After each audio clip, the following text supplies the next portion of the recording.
अयोध्या के प्रसिद्ध अस्थि रोग विशेषज्ञ डॉक्टर अब्दुस सलाम ने मरीज श्रीमती मधु पाठक द्वारा लगाए गए आरोपों को झूठा और मनगढ़ंत बताया है। उन्होंने स्पष्ट किया कि मधु पाठक का ऑपरेशन 15 नवंबर 2024 को सफलतापूर्वक किया गया था और 18 नवंबर को उनकी मांग पर उन्हें अस्पताल से छुट्टी भी दे दी गई थी। डॉक्टर सलाम के अनुसार मधु पाठक ने डॉक्टरी सलाहों का अवहेलना की है, जैसे समय से पहले चलना, प्लास्टर हटाना और सामाजिक कार्यक्रमों में हिस्सा लेना, जिसके चलते उनकी चिकित्सकीय स्थिति और बिगड़ गई।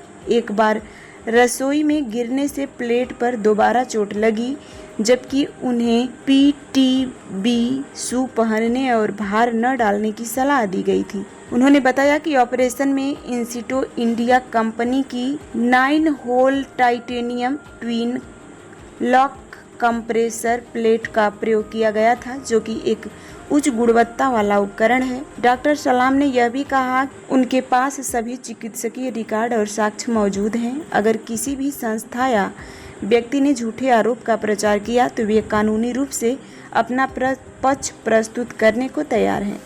डॉक्टर सलाम ने मधु पाठक पर आरोप लगाया है कि वे हठी और अत्यधिक सक्रिय स्वभाव की महिला हैं, जो अब आर्थिक लाभ के उद्देश्य से बेबुनियाद आरोप लगा रही हैं। जिसमें एक पेशेंट मधु त्रिपाठी करके आई थी 5 नवंबर को पहली बार, और 5 नवंबर को जब वो आई तो उनका एक्सरे किया गया, फ्रैक्चर मिला, बहुत कराहती हुई आई थी और किसी ने बताया होगा, वो आ गई। तो फिर उसका हमने ऑपरेशन किया। ऑपरेशन के लिए पहले दिन बता दिया गया था उनको कि ऑपरेशन होगा।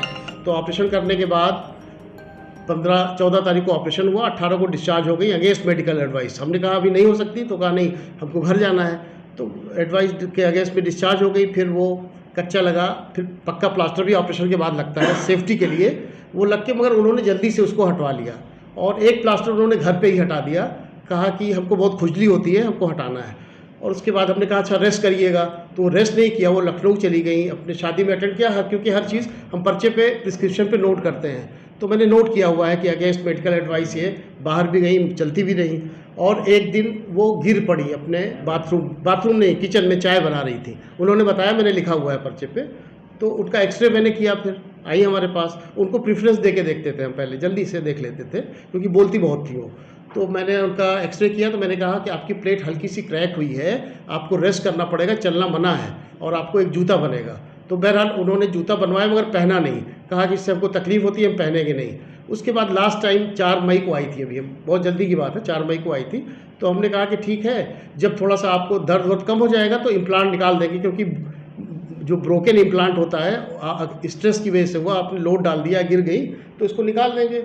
उसके बाद वो कहीं बाहर गई होगी तो किसी ने बताया होगा कि इम्प्लांट कमज़ोर है या जो भी है। बहरहाल उन्होंने निकलवा के कुछ अपना हमारे अगेंस्ट में कंप्लेंट की, और वो कोई जायज़ कंप्लेंट नहीं। हमारे पास प्लेट की रिसिप्ट रखी हुई है, जो उनको लगाया वो रखी हुई है। कंपनी सबसे अच्छी है, टाइटेनियम की प्लेट लगी, 9 होल और लॉकिंग प्लेट लगी है उनको, तो उसमें कोई कंप्रोमाइज़ नहीं। उन्होंने समय से पहले लोड डालना स्टार्ट कर दिया, नेचर के अगेंस्ट में काम किया, इसलिए उनका फ्रैक्चर हो गया दोबारा। फ्रैक्चर किसका हुआ? प्लेट का, बोन का फ्रैक्चर नहीं हुआ।